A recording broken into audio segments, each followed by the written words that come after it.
नमस्कार, मैं हूं आपके साथ पूर्वी राय और आप देख रहे हैं चाणक्य न्यूज इंडिया।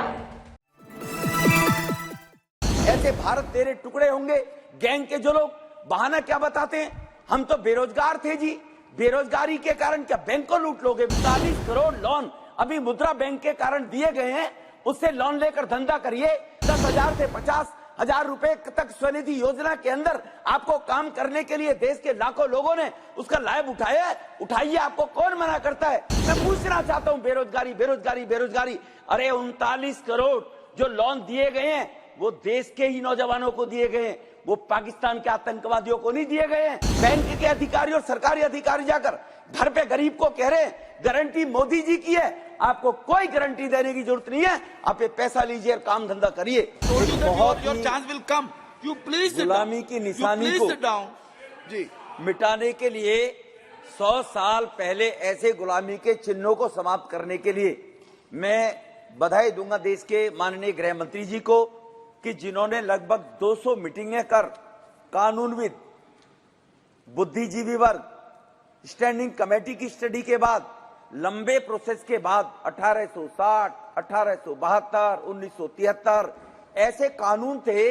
जो अंग्रेजों के द्वारा राज को बचाने के लिए बनाए गए कानून थे। अगर मैं इसको 1857 और 60 से जोड़ूं तो 1857 के उस अंग्रेजों को हटाने के लिए उस देश ने अंगड़ाई ली थी, उन लोगों को कैसे कानून का सहारा लेकर दबाया जाए। 1857 आप स्वयं वहां से सांसद है मेरठ से, धन सिंह कोतवाल को कौन भूल जाएगा कि देश की आजादी के लिए उन्होंने अपने जीवन को दिया और जेलों में जो बेकसूर लोग बनते उनको छुड़ाकर और 6,000 लोगों की निर्मम पूरे के पूरे गांव की हत्या कर दी गई थी। ये वो काले कानून आज तक किसी ने बदलने की, और देश के अभी सिमरत कौर जी बोल रही थी ह्यूमन राइट, मनुष्य के अधिकार, उन सबको दिलाने के लिए कभी किसी ने साहस नहीं जुटाया। लेकिन मैं मोदी सरकार के द्वारा लिए हुए इस निर्णय के लिए उनको इस बात के लिए बहुत बहुत बधाई देता हूं, क्योंकि पहले जो कानून थे वो दंड पर आधारित कानून थे। ये 3 तरह के कानून थे हमारे देश के अंदर जो गुलामी के प्रतीक के रूप में थे। इंडियन पेनल कोड जो 1857 में यह बताता कि अपराध क्या है, किसी अपराध की क्या सजा है। अब यह कानून बदलकर भारतीय न्याय संहिता के रूप में तब्दील किया गया है कि किसी भी व्यक्ति को न्याय कैसे मिले, न कि अपराध और दंड की तरफ ध्यान दिया जाए। अब यह भारतीय न्याय संहिता जो पहले भारतीय दंड संहिता के रूप में था, मूल रूप से पहले वाला दंड और अपराधी पर केंद्रित था, और अब पीड़ित को न्याय से विधेयक पर यह केंद्रित विधेयक लाया गया, जिसके समर्थन में मैं खड़ा हुआ हूं माननीय अध्यक्ष जी। क्रिमिनल प्रोसीजर कोड 1973 यह स्टैब्लिश करता है कि इन्वेस्टिगेशन, ट्रायल, अपील कैसे होगी। अब है भारतीय नागरिक सुरक्षा संहिता, मतलब अब प्रोसीजर नागरिक को सुरक्षित एवं न्याय दिलाने के लिए संकल्पित होगा। तीसरा है इंडियन एविडेंस एक्ट 1872, यह कानून साक्ष्य प्रस्तुति एवं रिलायबिलिटी के विषय में कानून को लाया गया है। अध्यक्ष जी, भारतीय न्याय संहिता की कुछ विशेषताएं जो तब्दीली करने के बाद माननीय गृह मंत्री जी के प्रयास से माननीय मोदी जी के नेतृत्व में सरकार के द्वारा किया गया है, जैसे अलगाववाद, अगर जो रेबिलियन अगेंस्ट गवर्नमेंट, जो जिस प्रकार से अलगाववाद की बातें किया करते थे,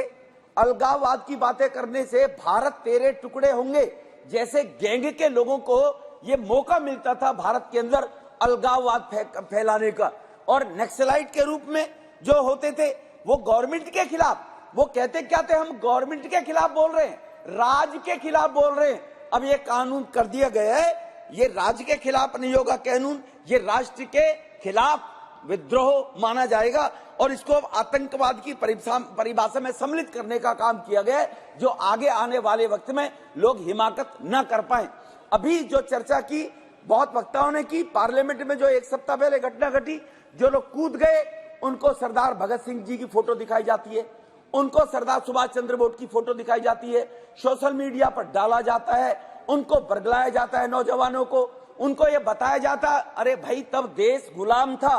तब देश में तानाशाही थी, अब देश में लोकतंत्र है, अब देश में सरकारें जनता चुनती है। अगर जनता को लगेगा सरकार गलत कर रही है तो तुम्हारी आतंकवादी जैसी गतिविधियों से संदेश नहीं जाना चाहिए। 5 वर्ष के बाद जनता खुद बदल देगी। यहाँ तो डेमोक्रेसी है, लोकतंत्र है। लेकिन सरदार भगत सिंह की फोटो लगाकर और सरदार भगत सिंह के आइकॉन के रूप में उनको भी बदनाम करने का जो काम को लोग करते हैं, ऐसे लोगों के खिलाफ भी, आतंकवादी गतिविधियों के खिलाफ मुकदमे दर्ज होने चाहिए और कोई हिमाकत न कर पाए भारत के लोकतंत्र को कलंकित करने के बारे में।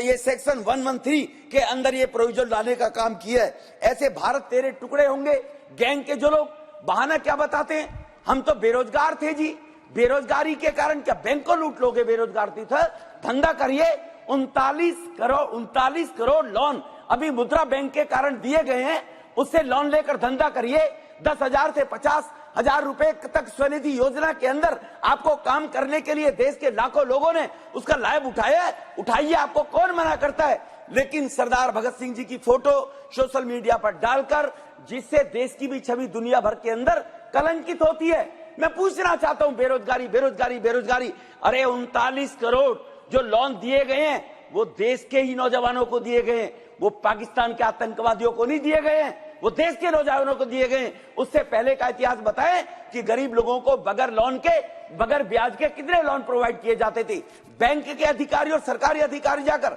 घर पे गरीब को कह रहे हैं गारंटी मोदी जी की है, आपको कोई गारंटी देने की जरूरत नहीं है, आप ये पैसा लीजिए और काम धंधा करिए। तो ऐसे जो लोग हैं उनके लिए 113 के अंदर व्यवस्था की गई है। जहां तक महिलाओं के विरुद्ध होने वाले अपराध के विषय पर विशेष रूप से ध्यान दिया गया है। देखिए जी, मानसिक प्रताड़ना, जो महिलाओं को पहले मार पीट, इसके बाद केवल उसी को क्रूरल्टी बोलते थे, अब उसको मानसिक प्रताड़िता के रूप, दहेज के रूप में, किसी भी रूप में अगर लोग घर में उसको प्रताड़ित करेंगे बहन को, और कुछ गलत मानसिकता के लोग होते हैं उसको भी अब क्रूरल्टी के रूप में सेक्शन 80C में यहाँ पर स्थान दिया गया है कि बहनों माताओं के साथ अत्याचार न हो। माता बहनों पर होने वाले सेक्सुअल ऑफेंस जो होते थे, उस केसेस के अंदर वुमेन की आइडेंटिटी जो होती थी उसको डिस्क्लोज करने पर अब 2 वर्ष की डिस्क्लोज करने पर 2 वर्ष की सजा का प्रावधान रखा है। अभी देख लीजिए, पश्चिमी दिल्ली के अंदर एक नाबालिग बच्ची के साथ में रेप करके हत्या कर दी एक किसी कांग्रेस के बड़े नेता ने। वो सोशल मीडिया पर अपनी वो मेंबर है जी हाउस के, इसलिए मैं ये नहीं कह रहा हूं, लेकिन सोशल मीडिया पर डालकर और अपनी पॉपुलैरिटी प्राप्त करने के लिए और ट्विटर पर डाल दिया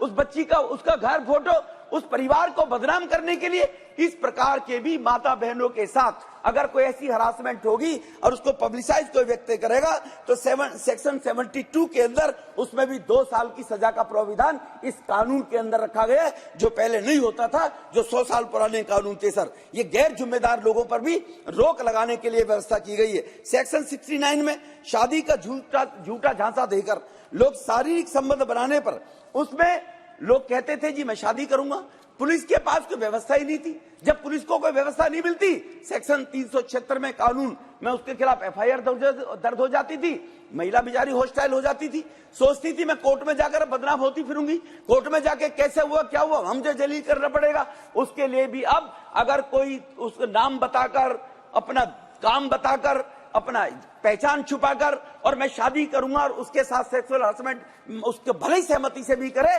उसमें भी 10 साल सजा का प्रोविजन रखा गया है, जो पहले हमारे कानून में इसका स्पष्टीकरण कहीं कोई भी उजागर नहीं था। इस प्रकार से भारतीय नागरिक सुरक्षा संहिता। सर 5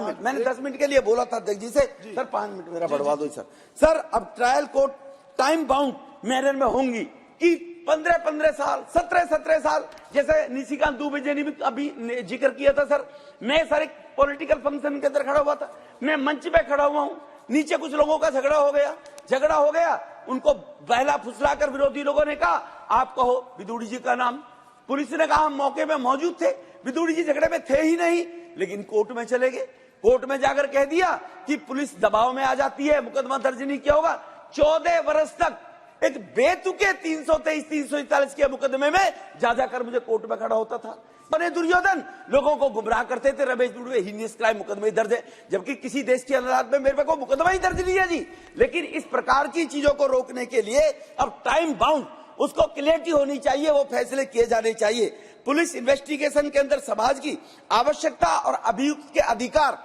इनको दोनों को ध्यान में रखते हुए ये बैलेंस करके कानून में प्रोविजन किया गया। सर, यहाँ पर एक तरफ जहां पुलिस को अधिकार दिए गए हैं, वहीं कोर्ट को भी पावर दी गई है ताकि अब के अधिकारों की भी रक्षा हो सके। क्योंकि मैं उसमें आगे आने वाले वक्त में बताना चाहूंगा, कम्युनिटी सर्विस के अंदर इस प्रावधान के अंदर ये पेटी ऑफेंसिस जो होते थे, छोटे मोटे अपराधी को समाज सेवा में लगाया जाएगा सेक्शन 4F के अंदर, बाई F के अंदर, जहां पर वह व्यक्ति अगर जेल जाएगा, छोटा मोटा क्राइम हो गया, जेल जाएगा, बड़े हार्डकोर क्रिमिनल की संगत में जाएगा, वो उसकी वहां पर लाइफ खराब कर देंगे, उसको मिसगाइड कर देंगे। इसी प्रकार के जैसे बहला फुसलाकर इन लोगों को पार्लियामेंट में कुदा दिया, इसलिए वो उसके लिए हमारी इस रिफॉर्मेटिव थ्योरी के संकल्प को भी यहाँ पर माननीय गृह मंत्री जी ने दोहराने का प्रयास किया गया कि उन्हें सुधरने का मौका मिल जाए, रिफॉर्मिंग उस ऐसे क्रिमिनल की हो जाए। सेक्शन 473 की अगर मैं बात करूंगा, रेमिशन के अंदर 14 वर्ष के बाद सर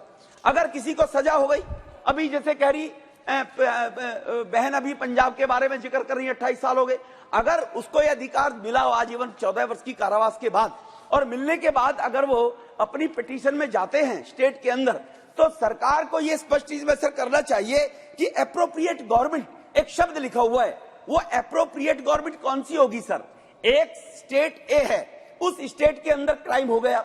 दूसरी स्टेट बी है, ए स्टेट के अंदर अगर क्राइम हो गया और वो कहने लगे वहां की सरकार के दबाव में ट्रायल दूसरी स्टेट में किया जाना चाहिए, ट्रायल दूसरी केस में जाकर हो गया, ट्रायल दूसरे केस में जाकर होकर कन्विक्टेड उन्होंने घोषित कर दिया दूसरे स्टेट में, वो व्यक्ति अगर अपील में जाता है सुप्रीम कोर्ट में या माफीनामे के लिए, तो अदालत कहती है कि एप्रोप्रिएट गवर्नमेंट इसमें एक्शन लेगी। तो एप्रोप्रिएट गवर्नमेंट मेरे ख्याल से तो जिस राज्य में जहां जुर्म हुआ है उसी राज्य को एप्रोप्रिएट मानना चाहिए, उसी राज्य की सरकार देख सकती है क्राइम हुआ है नहीं हुआ है। इसको भी यहाँ पर इसमें क्लियर करने की आवश्यकता है सर कि सरकार, मेरा सुझाव है एप्रोप्रिएट गवर्नमेंट जहां अपराध हुआ उसको मानने के लिए सरकार